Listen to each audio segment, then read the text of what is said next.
Good evening, everyone, or good afternoon, depending on where you're joining us from. I want to thank you for spending this evening with us for this web seminar titled The U.S. and Space Tensions and Paradoxes with Professor Bernie Carlson from the University of Virginia. My name is Andy Mink, and I'm the Vice President of Education from the National Humanities Center. And I'm joining you tonight from my office in Durham, North Carolina. And behind the scenes, you don't see her because she's hiding behind the salt and sand of her vacation. But Libby Taylor, my colleague here at the center who handles all the behind the scenes aspects of our webinars, is with us tonight as well. Um, Libby works closely with the scholars and the leads of our webinars to develop the PowerPoints that you'll see tonight and kind of keep us all on track. If there's any kind of technical difficulty tonight, please don't hesitate to reach out to Libby. She's located in the chat box in the lower right-hand corner, and let her know what's going on. And when we're finished with this, if there's any kind of questions you might have, or you'd like some follow-up with you, your faculty, or your school district, you can certainly go through Libby or myself to make those kinds of arrangements.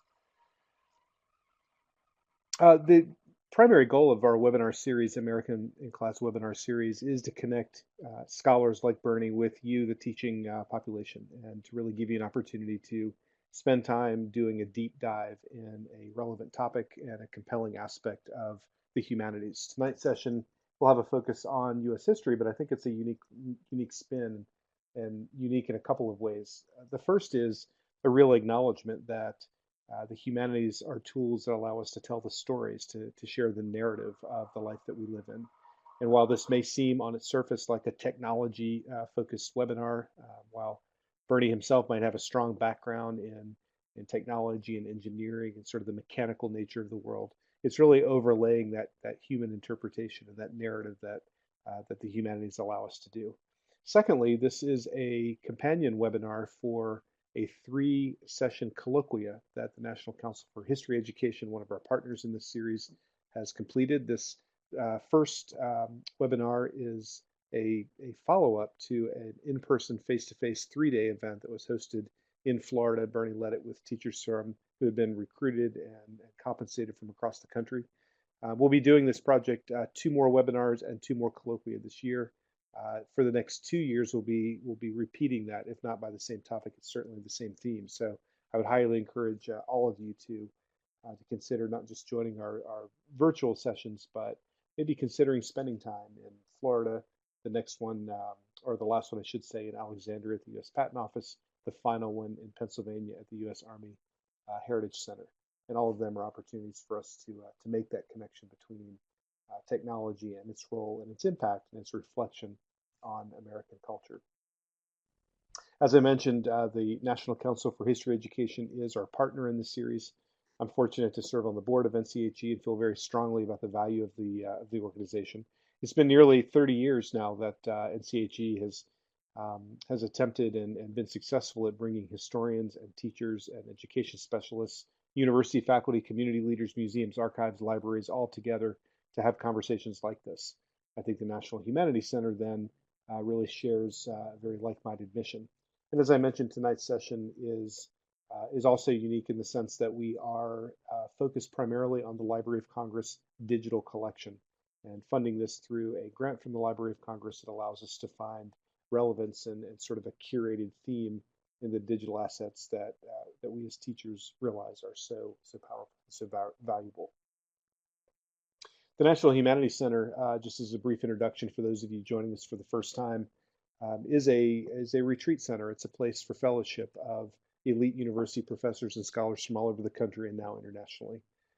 We really spend a lot of time supporting the good work of scholars as they do their research, as they work in their archives, as they write their books. But an extension of that really is to find relevance and advocacy for the humanities. We're at a time now where the humanities sometimes can be argued aren't as important and not as valuable to our daily life. And we, of course, are pushing back against that with both hands. And I think having events like this, in my view, really just build a larger and stronger network around this kind of advocacy. The work that we do in education then really is intended to extend that content. And our intent is to innovate through a deeper understanding of material, of content, of the past, of the world we live in, of the arts that we use to reflect that world. And hopefully this is a transformative kind of experience. We work with teachers from across the country in a variety of levels and depths, from somewhat quick virtual meetings like tonight to more immersive consultancies in which teachers spend time here in Durham or they spend time with us in the field, creating curriculum and finding connections with their teaching. The lessons that we create, the instructional resources that we have, are intended to reflect that deep scholarship. Please spend some time in the AmericanClass.org lessons and resources. You'll find materials that have been developed over the last decade or so, all of which have a scholarly eye on them. But we're also very intent about and very targeted about making sure they're relevant for the classroom.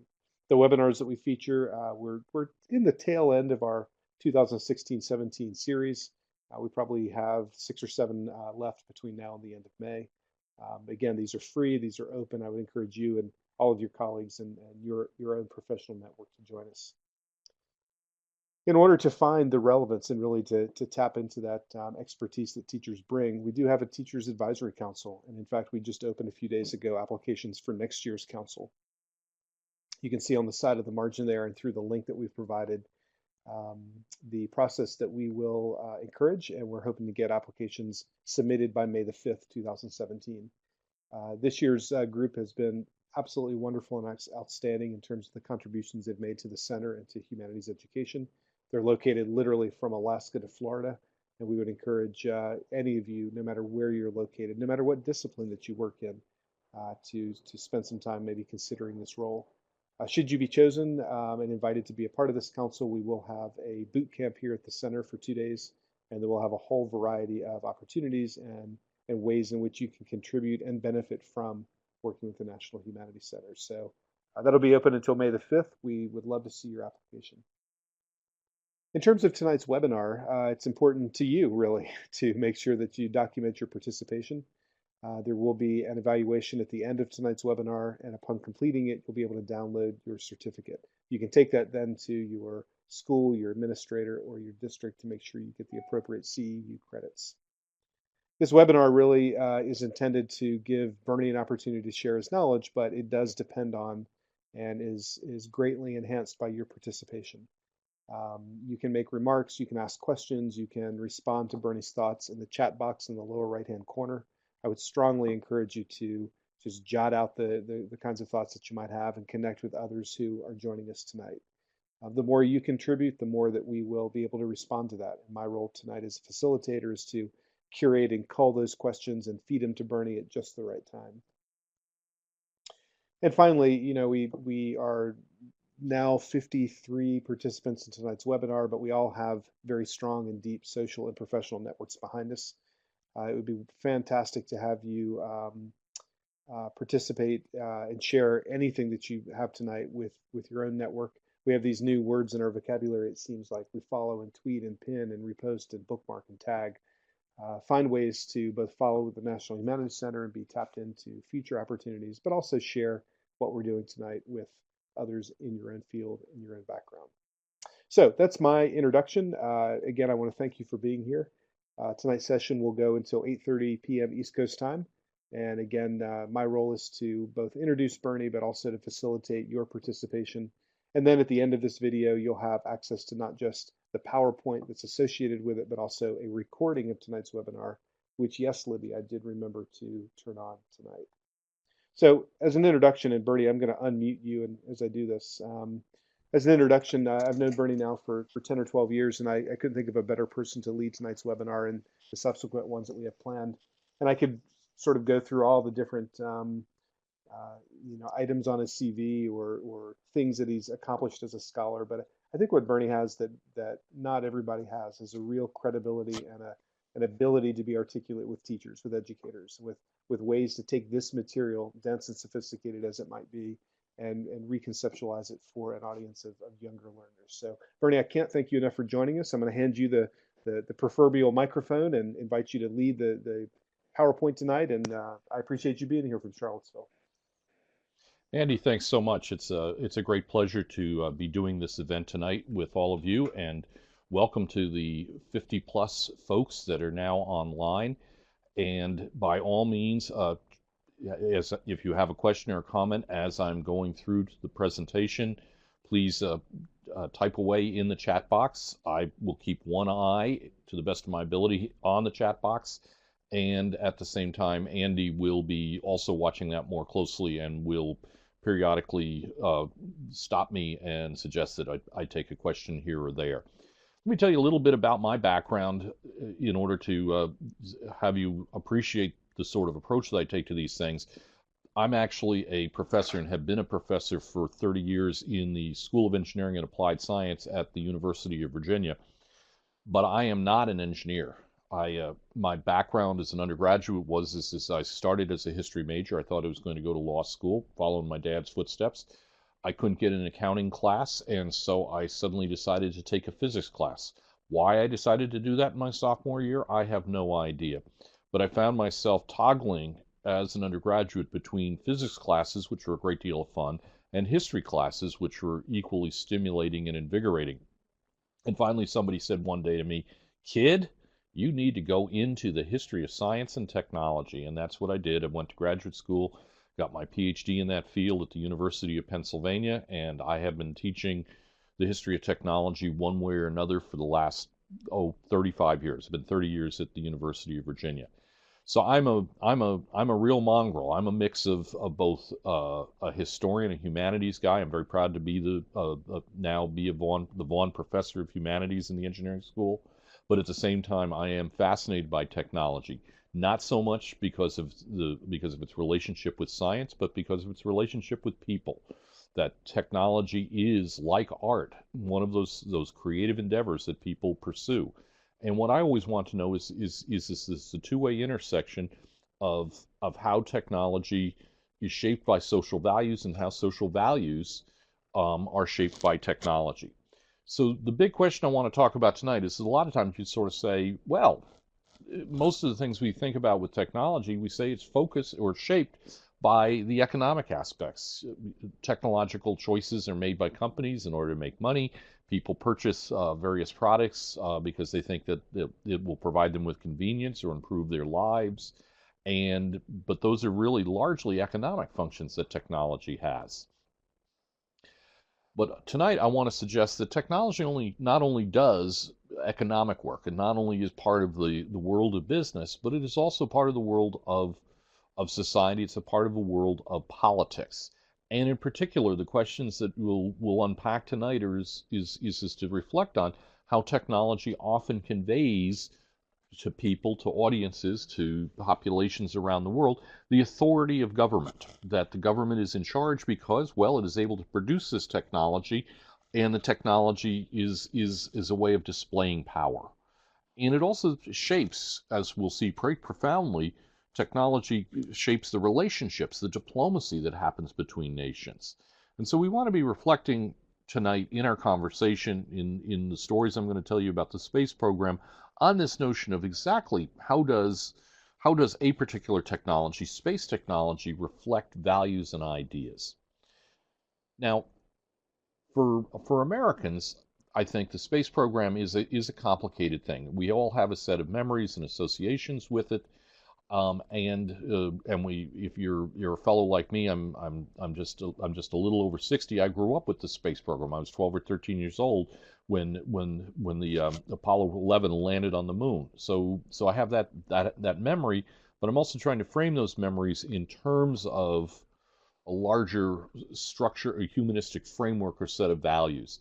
And so there are a couple of paradoxes and tensions that I think thread through the story of the space program. And one is the tension between rugged individualism. We often, when the space program was being publicized, the astronauts, the Mercury 7, were all celebrated as quintessential American heroes. So the rugged individualism of the astronauts is part of the story, but at the same time, those astronauts were able to do what they did because NASA was a bureaucracy of tens of thousands of people, and all of those people played a huge role in the process of putting a man on the moon. So it's a tension between individualism and bureaucracy. We think of, and we often criticize the space program as being largely a public or governmental enterprise and not so much a private effort, an effort by companies. But one of the things you'll also see tonight is that it was a business opportunity for a number of critical large-scale aerospace companies, and that they took advantage and played an important role in the space program. We often talk about the space program in those sort of Star Trek, terms of boldly going where no man went before, and yet, at the same time, it's very much a whole other narrative about the space program is it's actually supposed to be practical. It's supposed to bring new technology into being and allow us to enjoy the fruits of the very, very most modern science and technology. And the space program was often presented, at least when I was growing up, as being about peace and about pure science.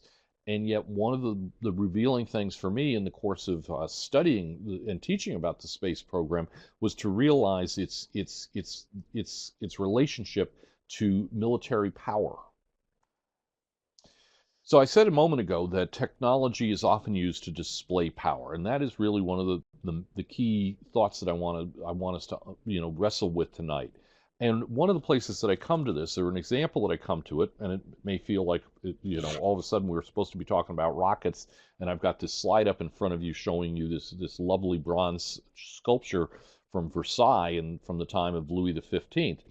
And this sculpture, was not just put in place by the King of France to show the artistic qualities, the ennobling characteristics of the French monarchy, but it was also there to tell diplomats that France was powerful and that France indeed had the capability of casting these very large and numerous bronze sculptures. Now, why would that make a big difference to diplomats and visitors from other countries in the 17th century? And the answer is both the French aristocrats at Versailles as well as the king never were fond of reminding the visitors that these very fine sculptures were also produced by the very same foundry that produced cannon for the French army. And the existence of the statues reminded people that if the king could have all of these very large, very fine statues in the gardens surrounding Versailles, well, he could actually turn out a fair number of cannon, and he could basically put an army in the field that was very well equipped with artillery. So the question that comes from this story of thinking about the statues at Versailles is did the space program for Americans function the same way? Instead of having sculptures, did we seek to put a man on the moon to explore space as a way of signaling to the rest of the world that we had the capability that came with nuclear weapons, that we had the ability to deliver those nuclear weapons almost anywhere we wanted in the world? And so that's what I mean by displaying power. And really, the space program is about displaying power. Now, it is about displaying power, not in the 17th century, but in the middle part of the 20th century. And of course, the key event for Americans, both in a social and diplomatic sense in the 20th century, in the mid-20th century, is the Cold War. So let me talk for a few minutes about the Cold War and do so for the purpose of getting started on thinking about exactly why the Soviets and the Americans were interested in developing a space program.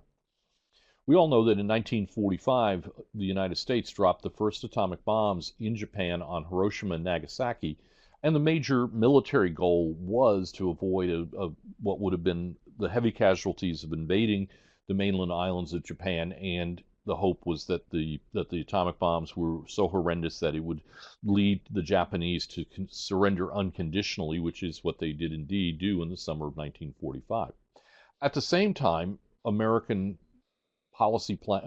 diplomats and policy planners were concerned about the post-war world, and they wanted to use the atomic bomb, or decided to drop the atomic bomb, also to send a message to Stalin and the Soviet Union that the United States was not just simply going to roll over and accept whatever Stalin wanted to do in terms of shaping the post-war world.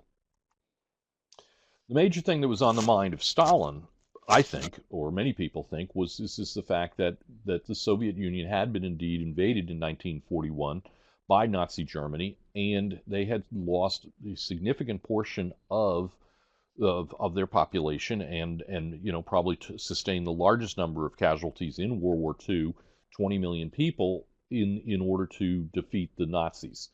And in response to the terrible losses that the Soviets suffered in World War II, Stalin was determined to create a buffer zone that would protect his western flank. And for that reason, the Iron Curtain came down, and the Soviets did not withdraw from a series of Eastern European countries: Poland, Czechoslovakia, Hungary, a portion of Germany, East Germany, and a significant part of the Balkans. From Truman's standpoint in the West, all of this was seen as a highly aggressive act on the part of the Soviets, and a series of policies were put in place, including the Marshall Plan to rebuild the Western Europe economy.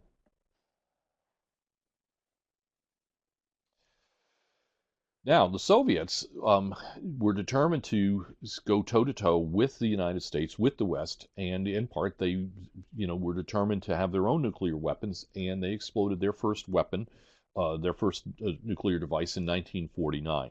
The United States responded by developing an even more powerful nuclear weapon. The atomic bomb that dropped in Nagasaki and Hiroshima were fission bombs, and the United States developed a hydrogen or a fusion bomb in 1952, which was multiple times more powerful than the original atomic bomb.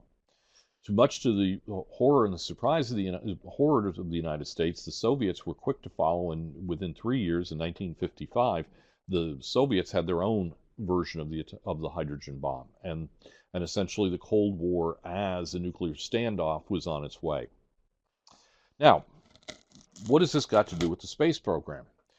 The United States, when they decided that they were going to deploy nuclear weapons and constantly have them ready at the fore to respond to any sort of serious attack by the Soviets, the decision was taken that they would do so by building very large bombers, and the bombers would fly out of Air Force bases that were constructed throughout Western Europe. And indeed, there are any number of B-52 bomber bases still scattered across the United Kingdom, in Germany, and elsewhere in Western Europe. And the B-52s would then always be in the air, flying and ready at the appropriate signal to fly into Soviet airspace and drop nuclear bombs on key Soviet cities and key Soviet targets.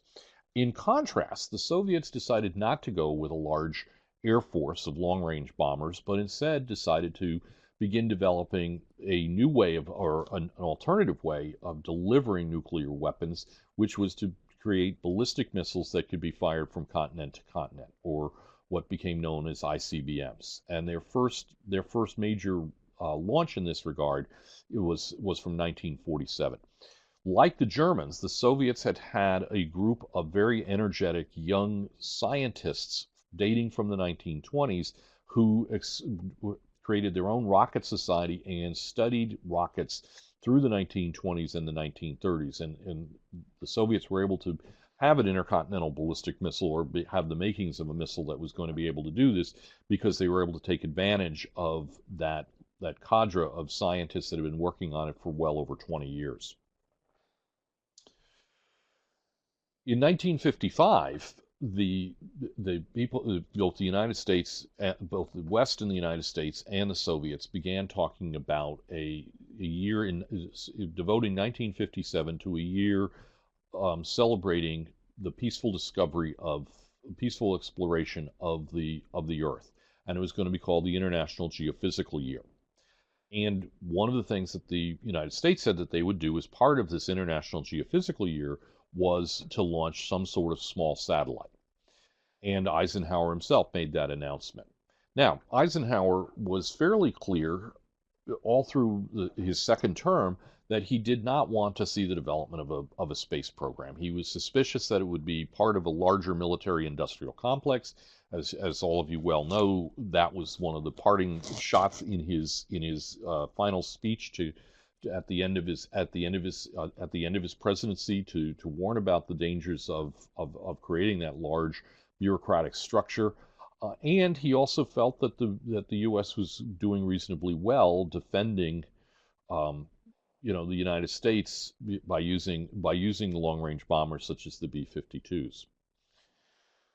The Soviets decided that this actually 1957 was a great opportunity to beat the U.S. to the punch and do something dramatic. And Khrushchev ordered his scientists to speed things up, and they launched in 1957 in the fall, the first satellite, which consisted of a sphere no bigger than a basketball. This is one of my favorite pictures of it because you get a sense of just how big it actually was. It's actually bigger than a basketball. It's more like a beach ball.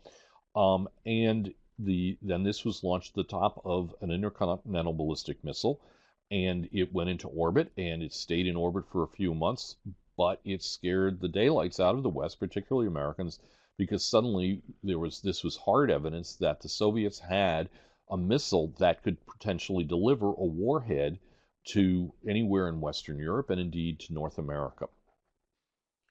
Bernie, let me ask you a quick question as you transition Sure. here. I understand, of course, that we're setting this against the Cold War backdrop, and it's sort of finding Hmm. ways that this reflects and impacts that sort of growing tension that suddenly seems to be more familiar again. But what were some other, we're talking about USSR and America. What were some other either partners or leaders, or what other countries or nations were taking an if not equally active role, at least a stronger role in the development of technology like this? Well, as we'll see, the other major group that had a long interest in basically in rocketry and in going into space was a similar rocket society that sprung up in the 1920s in Germany, and of course in a few moments I'll talk about the leading figure in that rocket society, namely Wernher von Braun. Sorry about that. I And got so ahead of you. really yeah, no, that's fine. But the other way I'll take your question, Andy, is to point out that at the same time we often think about that the major technology that was used to promote the power, demonstrate the power of the Soviets and the power of the United States is in space technology. But in parallel to this, well, on the ground, literally on the ground, both the United States and the Soviets were actively promoting the a variety of agricultural improvements known as the Green Revolution, better crops that used a combination of special hybrid seeds and fertilizers and chemical treatments to boost production of food. And both the Soviets and the United States had their own version of the Green Revolution. And one of the most interesting things that I found out over the years is you'll meet people from basically Latin or South America, and they'll be accomplished scientists, and they'll sort of say, "So where did you get your education?" "Oh, well, we went, in the 1960s and 1970s to agricultural universities in the Soviet Union, and then they went back to their home country." And it's another example, this sort of, export of agricultural techniques that reflects the competition via science and technology between the Soviet Union and the United States. So, so I see. Yes, it is a surprise, as one of you pointed out, that the Sputnik is as small as it is, and yet it carried it did the job. It carried a small transmitter, and it regularly sent a very simple signal, a beep beep beep, that could be picked up on regular normal shortwave radios. And you can go on to any number of websites, I know on Wikipedia, and you can play for your students the signal that actually came off of Sputnik. Well, the United States, even though Eisenhower wasn't particularly keen on developing an entire space program, the Eisenhower administration did decide to go on ahead and counter the launch of Sputnik with an American satellite. But because there were a whole lot of questions about in the mind of Ike about the militarization of space, he made a decision that he wouldn't use a military missile. He'd use a research missile that had been developed by the Navy, which was called Vanguard. And on top of Vanguard, they put a small satellite, and they hoped that they would be able to put that into orbit. And as you can see from this picture, in the fall of 1957, Um, this is one of the first of several, but probably one of the most spectacular explosions or accidents that took place at Cape Canaveral. Cape Canaveral was already at that point a proving ground or testing ground for missiles and various types of ordnance that the U.S. Air Force wanted to test, and they basically would shoot it out over the Atlantic Ocean. And so the Atlantic Ocean was essentially the test range. But the failure of Vanguard, created a very cynical response on the part of the American media, and it was promptly called Flopnik and other things. And I love this particular quote that the Russian delegate to the UN went in all very seriousness, sort of said, well, perhaps the Soviets should provide the technical assistance similar to the United States, similar to what they're doing for backwards nations. And you can just imagine what the response was in the evening news back in the United States to the Soviets, Soviet making that sort of obnoxious offer. So as Andy asked me a moment ago, it's now time to talk about Wernher von Braun. Wernher von Braun was one of those enthusiastic rocket scientists, not in Moscow, but in Berlin in Germany in the 1920s, and he began to experiment with them all through the 1920s. He caught the attention of the National Socialists, the Nazi regime in the 1930s. They early on were looking for what we would today call weapons of mass destruction, particularly terror weapons. And and von Braun's team developed the V1 and the V2.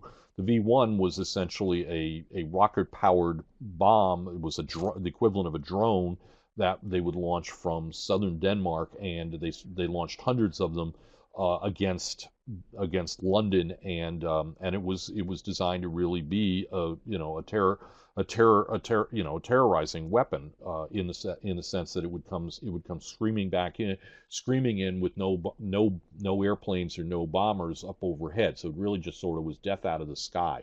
The V2 rocket was the first rocket that was actually built to basically go on a trajectory that would take it into outer space, into the edge of outer space, up 100 or 120 miles, and then it would come screaming back down. And several dozen of them were launched in the later years of World War II on British cities. Von Braun was a very pragmatic sort of person. There's a lot of debate. There's a very, very fine biography of him that was done by the lead curator at the National Air and Space Museum, and the debate often turns on whether or not von Braun was really a serious Nazi or not. He said he did join the Nazi Party, was a member of the party, but he did so largely for pragmatic reasons in order to be able to advance his science, his engineering, and to build rockets. He was also pragmatic then when he saw that the war was coming to an end. He and his team of several hundred engineers met and discussed what they should do. With whom should they surrender? Should they surrender to the Soviets or to the United States? And they decided that the best chance for them to continue their research program was with the United States, and so they hijacked a train, loaded it with as many spare parts for V2 rockets, all of the plans, all of the engineering drawings that they could, and took the several dozen freight cars and in this train along with themselves, and headed towards the U.S. Army, and met them in southern Germany, where they promptly surrendered, and they were then brought to the United States and given laboratories and facilities in northern Alabama, at the Redstone Arsenal. And there, von Braun was charged with the task of building a variety of military missiles for the U.S. Army.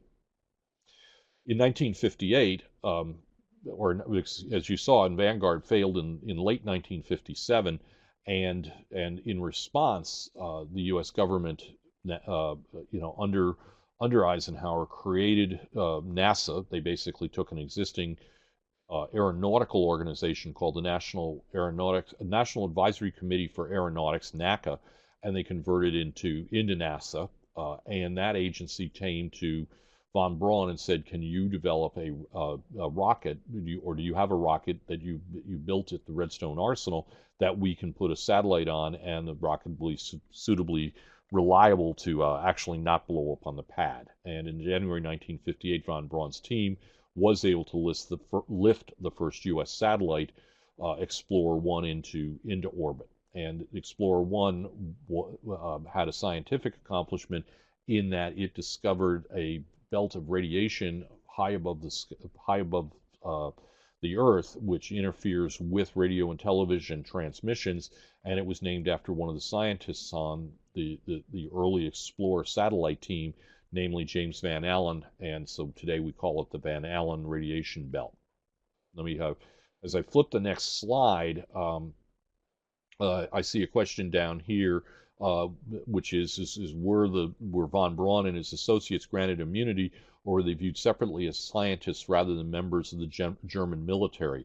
They were clearly, seen initially as, as former members of the German military, and were very carefully scrutinized. And it wasn't until the early 1960s, after the American space program really got underway, sort of, I can't remember which year, 1962 or 1963, that they finally all were sworn, that the von Braun's team were all sworn in as U.S. citizens. So they were under a degree of suspicion, for the first decade or so that they were, that in the first decade or so that they were here. And I'm glad somebody else remembers the song about von Braun, that he aimed for the stars and he always wound up managing to hit London.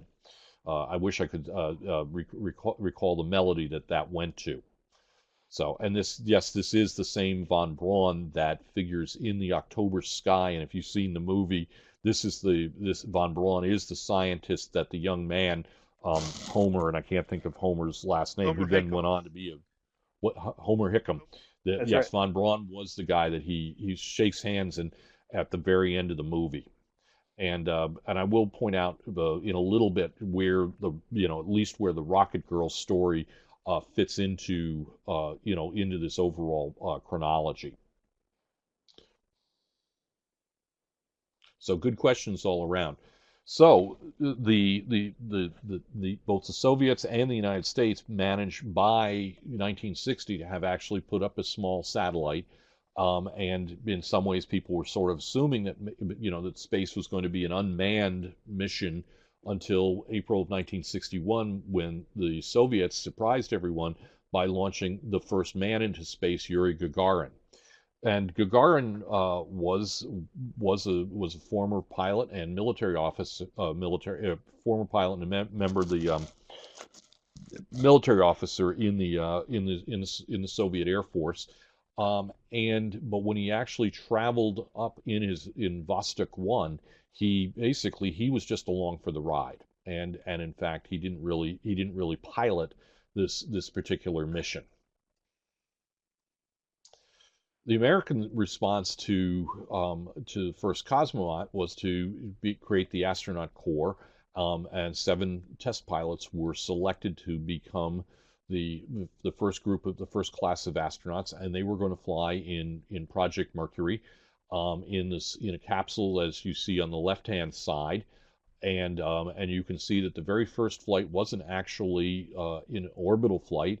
It took all of about 20 minutes, or 20 to 30 minutes, from where it lifted off, and as you can see on the left-hand side at Cape Canaveral, and when it touched down 300 miles later in the Atlantic Ocean. But Alan Shepard did actually go into space, and he proved that the Redstone rocket that they were using was feasible for this mission, and that the capsule was going to be safe, and was going to be able to be recovered from the water after a flight. So the basic parameters or approach that Americans took to designing capsules and recovering them was worked out in this. I should say that the Soviets, generally speaking, with a few exceptions, almost always had their capsules parachute and land back on Earth, out in the middle of Siberia. Just a quick question, Bernie. And by the way, your friend Laura Wakefield has added the lyrics to the song that you were trying to recall there in the chat Yes, box. But yes. Thank you, Laura. That's great, and I'm glad that you. You'll have to tell me whether you remembered this from memory or were able to find it in your collection of LPs. feels Uh, like a Google search to me, but we'll see. I'm giving her. I know Laura. Laura would never just resort to a Google search. She sets high Techno standards for herself and her There's students. technology at work right there. Real quick I question that know. came up from Trellis here. He asks, Sure. or Trellis asks, were there any U.S. spies monitoring the Soviet progress? I suspect that there were. I don't know of any offhand. I should tell you, in the interest of full disclosure, while I regularly teach the history of American technology, 19th, 20th century, my area of real criminal expertise is electricity and 19th century inventors like Edison and Tesla. So that's a good question. Um, but I don't honestly know. The question about Yuri Gagarin, I'm not sure what you mean by revisiting space. If he did go on a subsequent mission, he probably was the oldest astronaut or cosmonaut to make two trips. Laura says no, it was John Glenn. So even while Andy and I are going forward here, people are covering uh, all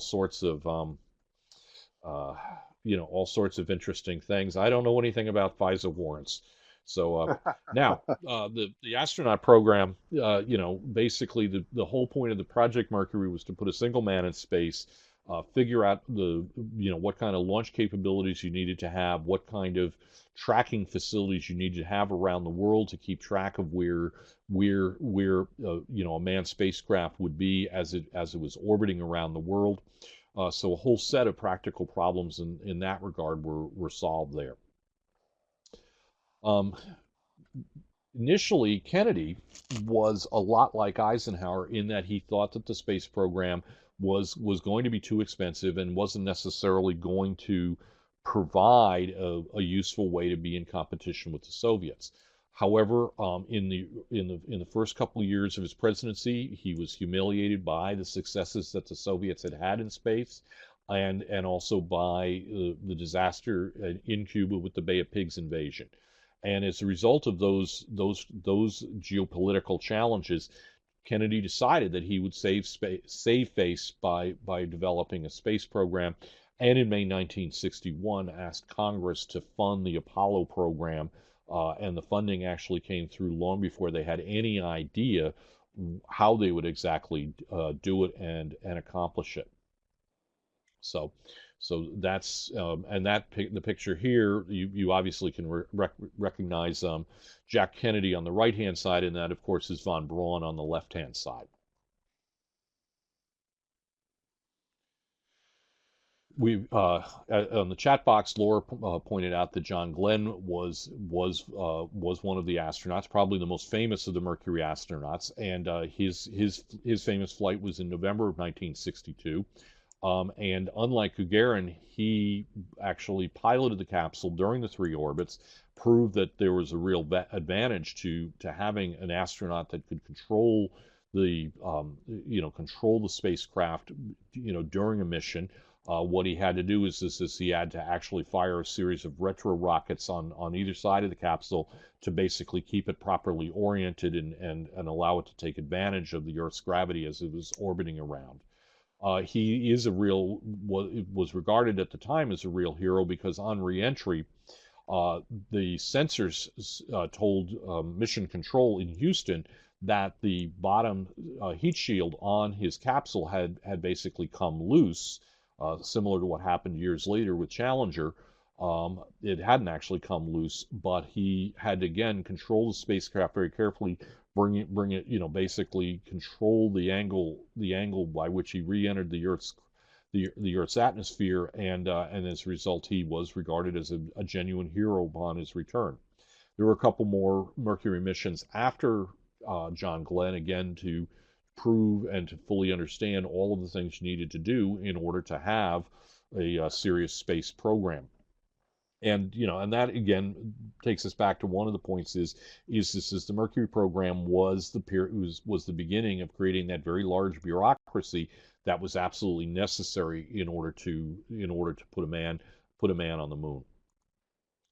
Now, if you're going to go to the moon, the astronauts, as they began to develop as NASA engineers began to develop the Apollo program, they realized that they had to basically prove that you could do a couple of important activities in space. One is they needed to find out, could astronauts operate outside of the spacecraft? In other words, put on a spacesuit and go out all by themselves, or would anything harmful happen to them? Nobody knew one way or the other about that. They had to be able to shift from a higher to a lower orbit in order to ultimately get to the moon. So there was a certain degree of navigation, and they would have to be able to dock two spacecraft together in order for when the Apollo mission took place, the command module would basically had to break away from the rocket, turn around, and then go back and dock and connect up with the lunar module, which would then ultimately be carried to Earth. So all of these things had to be worked out, and these are very not typical, but these are representative of the sort of tasks that engineers and different organizations have to or different companies and organizations have to solve. And for all of these, Project Gemini was created by NASA. And the Gemini capsules, there were 12 missions altogether, were launched consistently on the top of a Titan rocket, as you can see in the left-hand side. And the Titan rocket was straightforwardly, basically was designed by McDonnell Douglas as an ICBM. And indeed, many of the nuclear missile silos that were built across the Midwest as the United States decided in the early 1960s to have not only bombers carrying nuclear weapons, but to also have submarines, nuclear subs carrying missiles, and a third leg of the nuclear force for the United States was going to be missiles, and the missile of choice was the Titan II. So in launching the Titan II and doing it on a routine basis for the Gemini mission, the United States was making very clear to the Soviet Union that we did indeed have an intercontinental ballistic missile that could deliver a warhead well into Soviet territory. Bernie, let me interrupt you briefly, and I'm gonna ask a question that's going to take you off just a little bit. But Mm-hmm. I'm watching some of the comments and sort of reading the conversation that's going here, Right. and there's so many references to pop culture, to songs, to films, both films that were produced then, but also now. We mentioned Rocket Boys. Right. One of our teachers has that book set for the English classroom next year. Just now, Sandra references Hidden Figures, the more recent Right. contemporary film.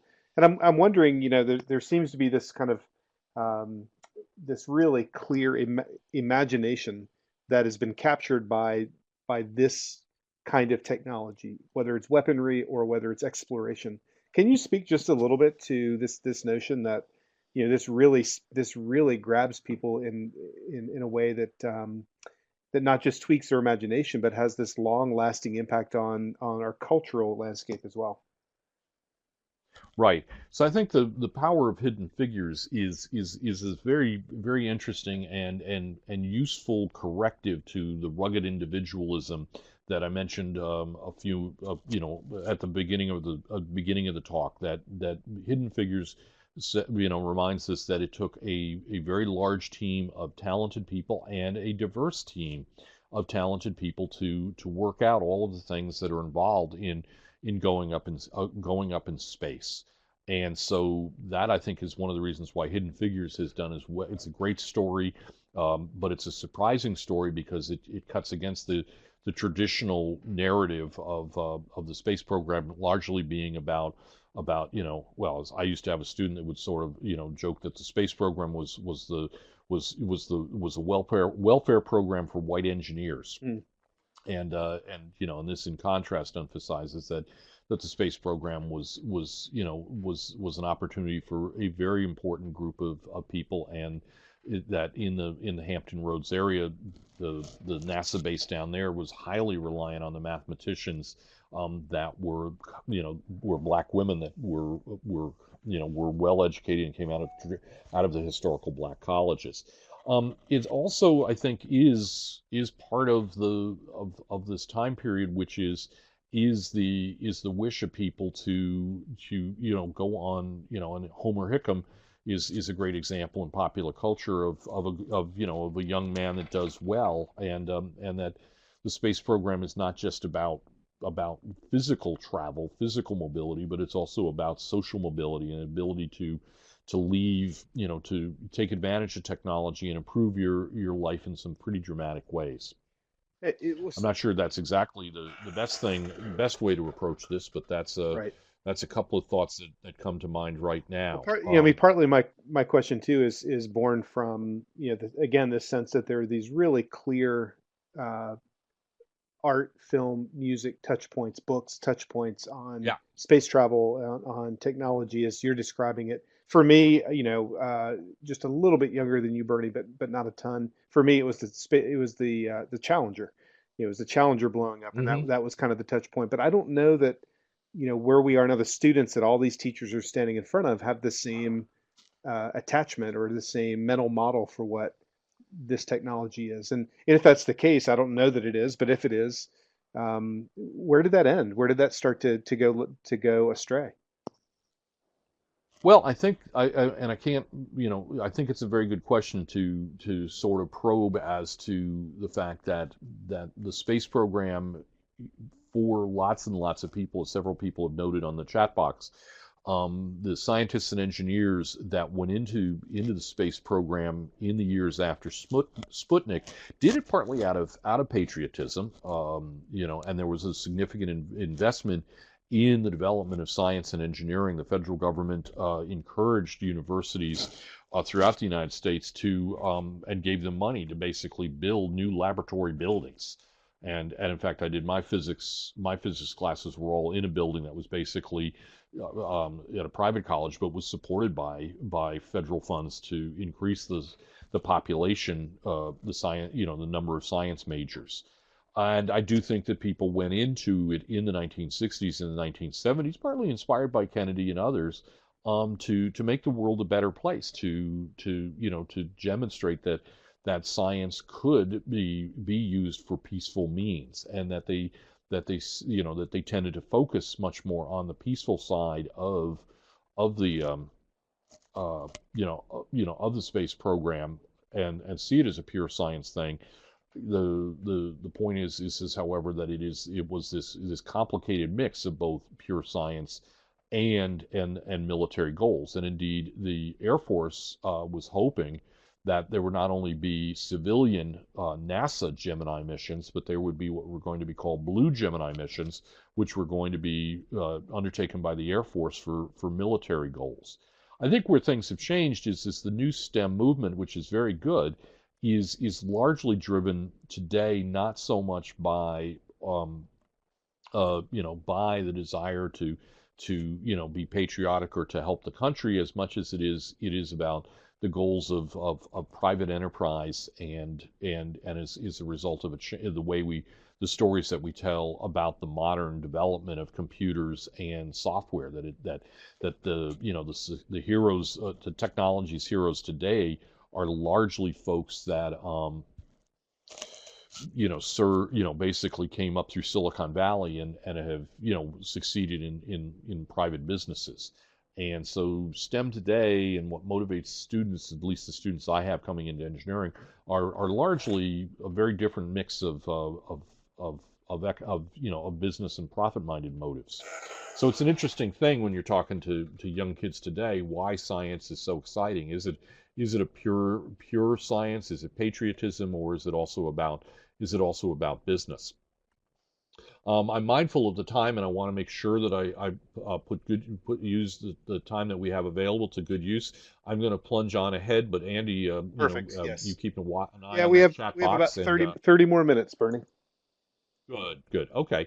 Well, that's great. So I'm gonna jump ahead here. So I've made a point about the Gemini mission, which is in particular is the Gemini mission, or series of missions. That program was all about really routinizing space and being able to consistently launch missions on a regular basis. And in fact, if you visit Cape Canaveral, there's a whole series of launch pads that were developed 6 to 8 all in a row, and they were designed primarily for launching Titan missiles, so that it was almost like clockwork. And every almost 4 to 6 months, another Gemini mission could go up. Now, both the Soviets and the Americans developed a rocket for going to the moon, and in fact, it was sort of a project to find a picture side by side that would show you that the Soviets rocket, the N-1, on the right hand side was indeed actually almost as was similar in size to the Saturn V, which was designed by von Braun and his team. For going to the moon. The interesting thing is this in terms of sheer power, the Soviet rocket was the most powerful rocket ever built, and it was built in a very different sort of way. If there's a story that goes with of American aerospace engineers going to the Paris Air Show early on in the Cold War, and these engineers, when they were designing rockets for the United States, basically designed rockets in a manner similar to, or the best way to describe it is this like the modern 64-ounce popper soda bottles that we now have. So when you go to the grocery store and you get that giant Pepsi or Coke product, the bottle is rigid because it's filled with the fluid, and the combination of the weight and the volume of the fluid pushes out against the walls of the bottle and makes it the bottle rigid enough so that the bottle doesn't fall apart when you're carrying it home from the store. Of course, we all know that once you've emptied out the soda, the contents of the bottle becomes incredibly soft and is easy to bend and is no longer rigid. American rockets were designed the same way. In other words, they were very thin skins, of aluminum and other alloys, and the way that they were strong or rigid was the fact that when they were filled up with the liquid fuel and the liquid oxygen that were needed to basically fire the rocket then became rigid. But this meant that you never actually jumped on a rocket, and so you can imagine the shock and horror of the American engineers when they were at the Paris Air Show in the early 1960s, and they were watching the Soviet technicians unload a Soviet rocket that was going to be put on display, and it was being carried by a crane, and it was starting to flop around in the cradle underneath the crane, and a Soviet engineer just in time jumped on the rocket to steady the rocket in the cradle, and all the American engineers go because they were used to rockets being designed with these very thin skins. And so there's a very different set of ideas about how you build a rocket and get it to have the performance that you have. And indeed, you can see that there is a very different design. You've got this sort of mesh section between the three different stages on the Soviet N-1 rocket, but it was built like a tank, with large heavy walls, and the Soviets focused on developing rockets that develop far more fire or far more thrust than their American counterparts. Basically, both the Soviets and the United States in the mid to late 1960s keep moving towards hoping to meet Kennedy's. The Americans wanted to meet Kennedy's goal of landing a man on the moon before the end of the decade. That is to say, the 1960s. And one of the most saddest disasters, or two of the saddest disasters in the history of the space program, occurred in 1967 when the Apollo 1 crew were killed in a fire while they were practicing on the launch pad in January 1967, and a few months later, a cosmonaut was killed when his parachute on his spacecraft Soyuz failed to deploy when he was coming in for a landing or attempting to land in the middle of the Soviet territory. Now, both the United States and the Soviets recovered from those disasters, and in 1968 continued to move towards going to the moon. Probably many of us of a certain age are familiar with the picture that's on the right-hand side, of the Apollo 8 mission that flew during Christmas of 1968 and delivered these stunning images. Many people, in terms of talking about popular culture, say that these images of the Earth rising over the moon, of it being this absolutely gorgeous blue marble in a black velvety space, was one of the many touchstones that prompted people to begin to think about the environmental movement, and indeed to hold the first Earth Day a few years after, or within a year or two after this picture was beamed back to Earth. In contrast, and when I was doing research for this lecture, I didn't know anything about the story that's on the left-hand side, the Zond 5 mission from September of 1968, which actually was a satellite that flew around the moon, and to demonstrate that you could actually have living creatures, go to the moon and come back. The Soviets put those two turtles that you see in the upper picture in this spacecraft and sent it to the moon and sent it around the moon, and the turtles actually made it back.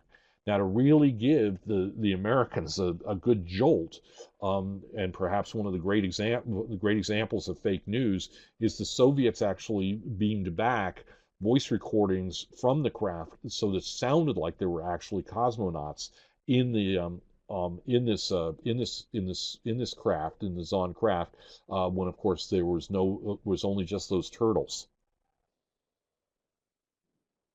And I have to say that I was fascinated. I have absolutely no recollection of ever seeing that in the news. That actually probably for like middle school students would be a great exercise to go back and look at the New York Times or other media from 1968 and see whether there was any coverage of that whatsoever. Yeah, fake news is not a 2017 invention. Exactly, and also, the interesting questions of to go back to that for a moment, Andy, is the issue of spin, and what is an appropriate, would be fine for for the U.S. government to play down the Soviet mission, or do we have a right as Americans or as global citizens to know that the Soviets actually undertook that mission? So it's an interesting. There's a whole set of interesting questions, and so about the Zond 5 mission.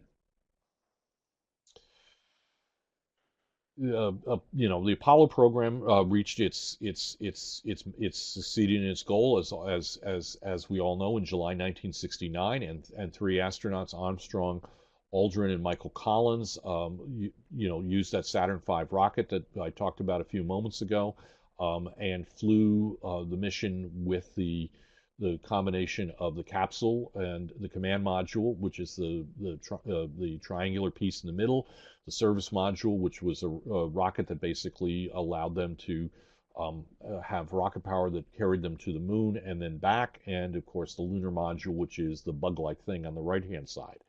And using that technology, the first American landed on the moon in July 1969 and went on the moonwalk, as you see on the right-hand side.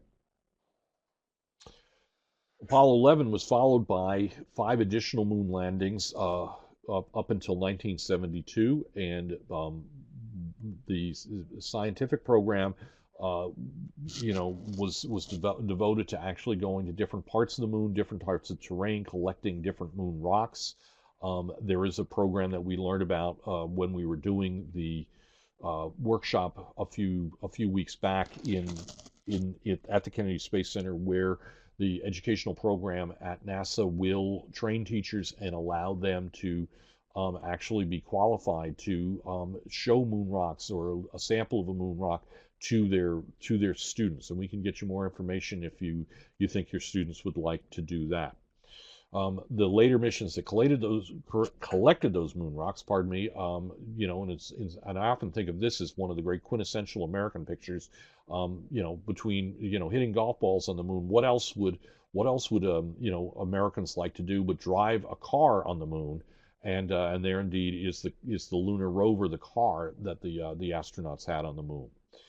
Once again, presidential politics came into play, and in the early 1970s, Nixon got a sense that he was not going to, accomplish as much by supporting the space program. He was actually, of course, looking for a way to achieve a degree of rapprochement with both the Soviets and with the communist Chinese. And so as a result, he began to wind down the space program and cut the funding so that there were no more manned missions, or there were no more manned missions to the moon in the 1970s. There was a period where in the mid 1970s, the United States had its own, for a brief period of time, orbiting space station called Skylab, and but for the most part, the 1970s did not see a lot of activity by the United States in space. Now, one of those questions that you could, that students would often ask is could the Soviets have actually put a man on the moon? And the answer is they probably could have, but they were never able to successfully launch that big rocket that I showed you a couple slides back, the N1. And they had two failures of the N1 in 1969. They went back to the drawing boards, tried to improve it again, and again they had two failures on the launch pad in 1971 and 1972. And essentially, at that point, the Soviets gave up the idea of going to, basically putting a cosmonaut on the moon. In the late 1970s and 1980s, NASA spent a fair amount of soul searching trying to figure out what it wanted to do next, and it developed the program that we know as the Space Shuttle. And the Space Shuttle was basically the idea that you would have at least one vehicle, one portion of the spacecraft that would be returnable, and that was indeed the launch vehicle, and 5 of those were built. Ultimately, 2 sadly were lost: Challenger in 1986 and Columbia in 1983. The hope is that NASA would be able to make space into a viable, self-paying commercial enterprise, but to do so, the shuttle program would have to do 50 missions a year. It only, in its best years, did about 4 missions a year. And so the shuttle program never became fully cost effective, and that basically was why it was wound down in the early 2000s. It was also technology that was basically designed and developed in the late 1970s, and one indication of the fact that the technology had evolved and changed was that by 2002. When NASA needed to replace computer chips that were being used on the shuttle, they were no longer being manufactured, and the NASA engineers would have to go onto eBay and identify people that had, basically, sets of these computer chips that they had purchased for other purposes. And that always, to me, was a pretty shocking realization that that the shuttle had probably outlived its usefulness by the early 2000s. That it was 30-year-old technology that was being flown, and that there indeed were other opportunities and other advantages. The major program today in space is the International Space Station. It dates from 1998, and it was begun first by the U.S. and the Soviets, and they got support from the European Space Agency, from Japan, and from Canada, and each of those entities has sent its own astronauts to the space station. Astronauts that go to the space station, who are mostly scientists, stay there for about 6 months. Interesting, the only way to get right now to the space station, if you are going to go there on a scientific mission, is to fly up with the Soviets using their Soyuz craft. But private firms, SpaceX and Orbital, have begun to develop unmanned spaceships, unmanned spacecraft, the Dragon and the Cygnus, which are now able to carry on missions and make deliveries to the space station. They still don't carry men and women up to the space station. There's all sorts of everyday, everyday news and sort of information that if your students were interested in what the astronauts are doing on the space station, that NASA has a very large website and program whereby you can find out where the space station is. You can also find out when the space station may be visible in the sky over your town or city. So a couple closing thoughts here, and then we have plenty of time for questions and discussion. But one of the first points that I want to make is while I've told you a lot about the technical details of the space program, I want to return to a very basic idea in history, which is there was nothing inevitable about the space race. In other words, sure, von Braun and his counterparts in the Soviet Union in the 1920s were building rockets. I neglected to mention that there was also an American scientist, a physicist named Robert Goddard, who built rockets at the same time as well. But there was no straight line that just because they were building rockets in the 1920s, by the 1950s you were going to have a satellite, and by the 1960s you were going to have a mission to send a man to the moon.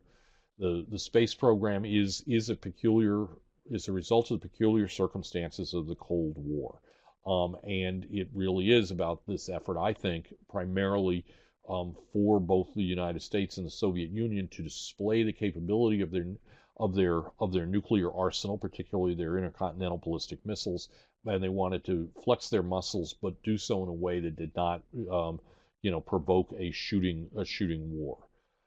Annie made a good point that I haven't really touched on here, and in the future I'll certainly elaborate on it. We can talk more about it. Is that there was also something clearly in popular culture that resonated with the space program, and a fervent desire that science and technology not be exclusively yoked to this military mission. And I think that desire to be patriotic but not deeply involved with um, with the military mission prompted this sort of schizoid attitude on the part of NASA and the American public that yes, we're doing this to flex our muscle and demonstrate our military might, but we really actually want to talk about the pure science side of it.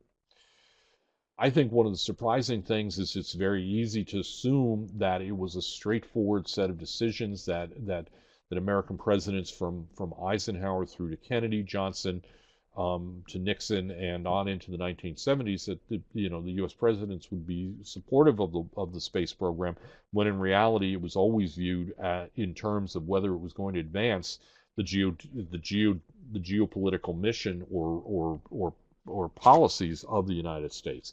And indeed, if the United States ever decides to go to Mars, it will be because it actually serves to advance our reputation here on Earth,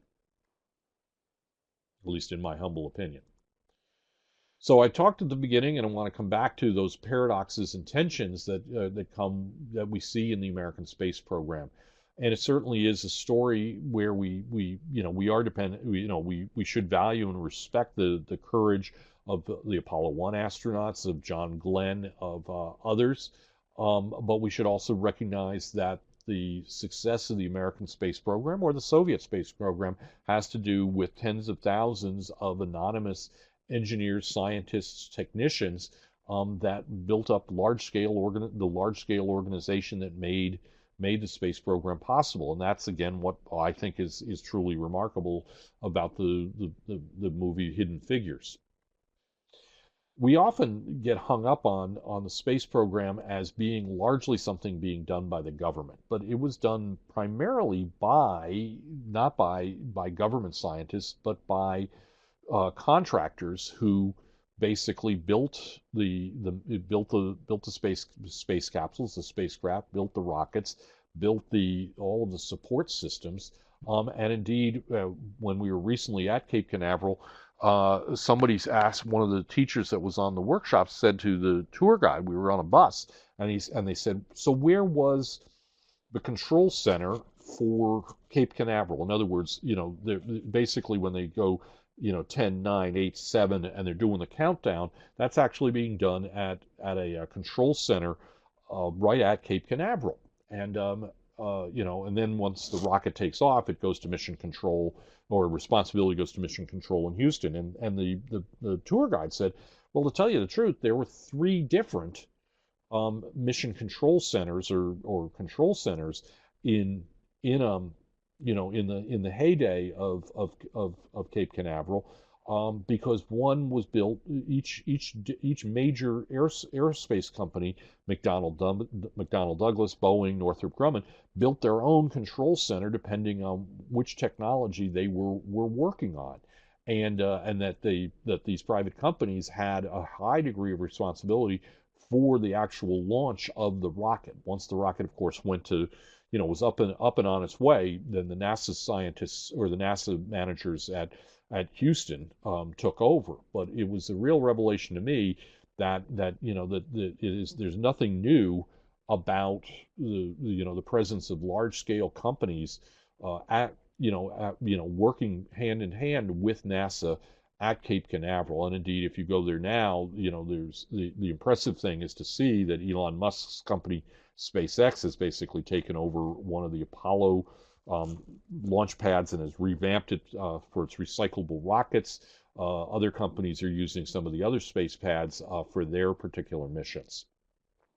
I think we've talked a lot about this point that that space has been a very curious mix of both pure science and practical military considerations, and that is in some ways one of the fascinating things when you talk to students and you want them to sort of try to think about what was one of those dynamics that shaped American society in the 20th century.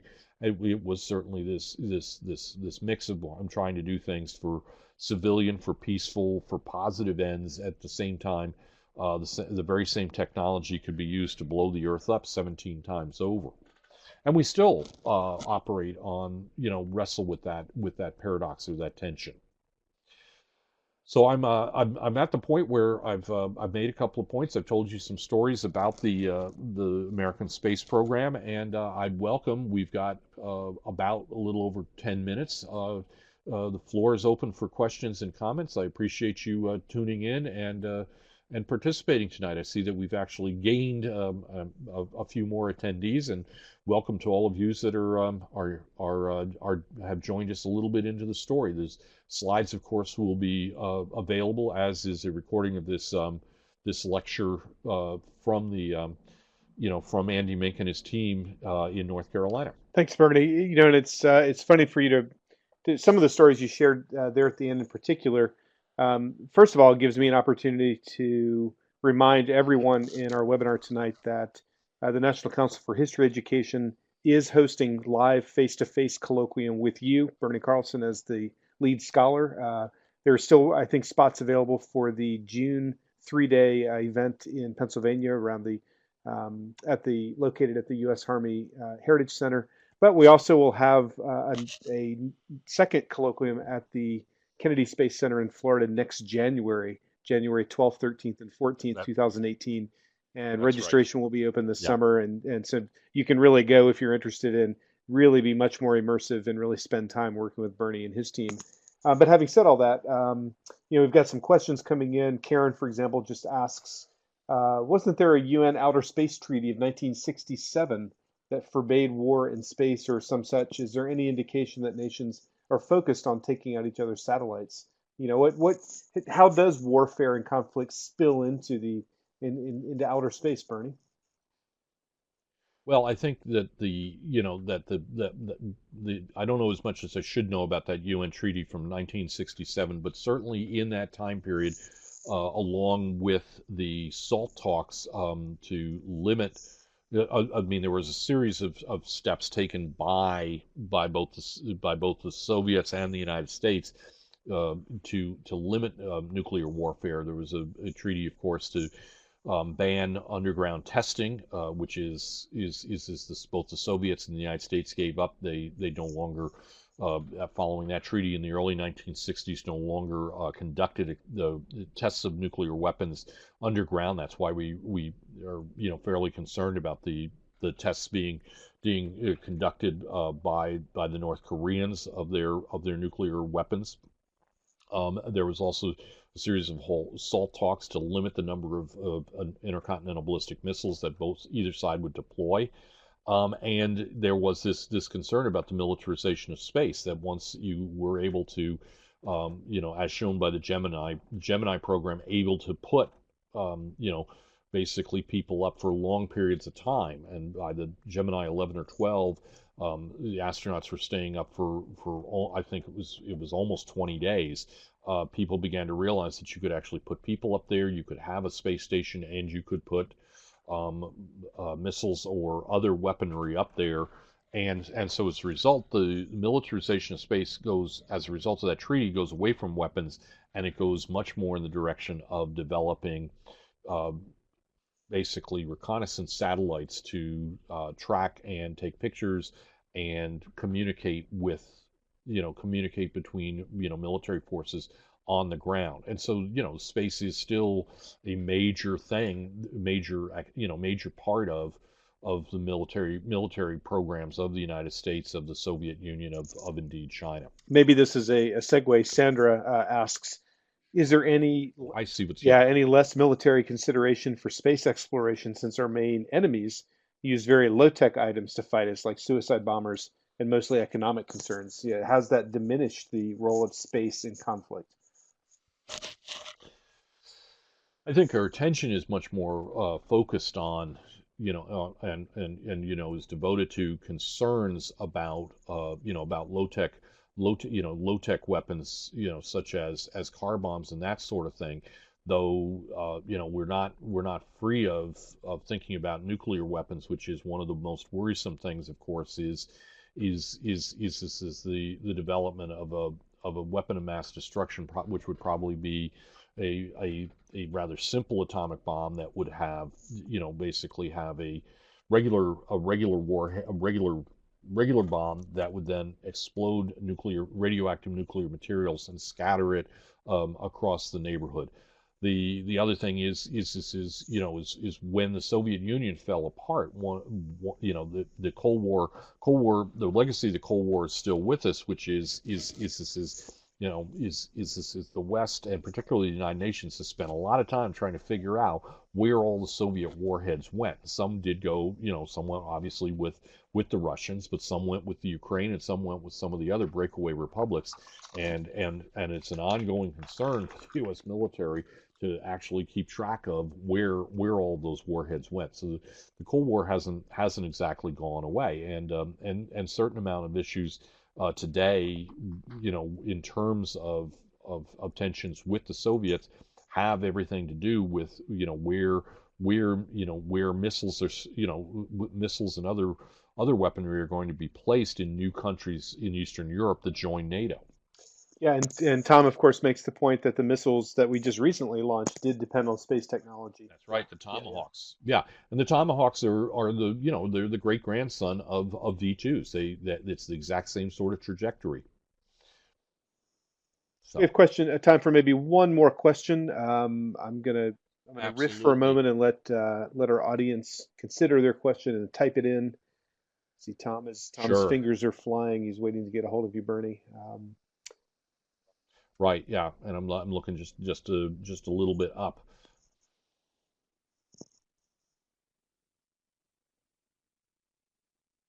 Lauren had a good question about whether or not the SALT talks led to the decline in NASA effectiveness. That's a good question. And yeah, I think that probably in behind closed doors, in sort of budget and policy making decisions in the early 1970s, that SALT 1 and 2, probably, if you're going to stand down and you're not going to deploy quite as many nuclear ICBMs, and you also aren't going to go to the next generation of ICBMs, then you basically don't have the next generation of rockets to do new missions for NASA. That would be a really interesting topic to think about. Excellent. Bernie, I cannot thank you enough for the time that you spent with us tonight. I'm going to Oh, this has been remind great. everybody that the recording of this webinar usually is on our YouTube channel within 48 hours or so. Bernie will be leading two more webinars with the National Humanities Center this spring and summer. And I would strongly encourage and welcome all of you to join us for those, which again will be in support of the NCHE Library of Congress grant.